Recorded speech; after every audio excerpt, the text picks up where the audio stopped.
ఇక నలుగురు ఐఏఎస్ల బదిలీ అట.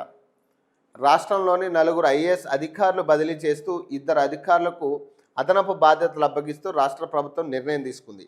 ఈ మేరకు ప్రభుత్వం ప్రధాన కార్యదర్శి కె రామకృష్ణారావు మంగళవారం ఉత్తర్వులు జారీ చేశారు.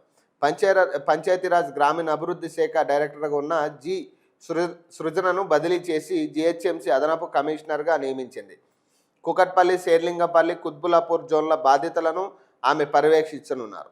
నిజామాబాద్ కలెక్టర్ టి వినయ్ కృష్ణారెడ్డి బదిలీ అయ్యి జిహెచ్ఎంసీ అదనపు కమిషనర్ మల్కాజ్గిరి, ఎల్బీ నగర్, ఉప్పల్ జోన్లుగా వ్యవహరించనున్నారు.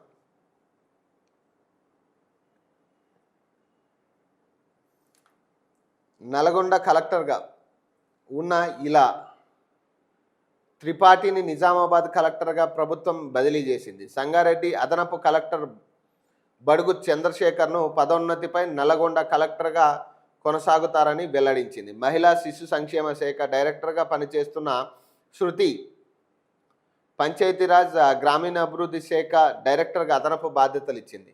వికారాబాద్ జిల్లా తాందూరు సబ్ కలెక్టర్ ఉమాశంకర్ ప్రసాద్కు నారాయణపేట అదనపు కలెక్టర్గా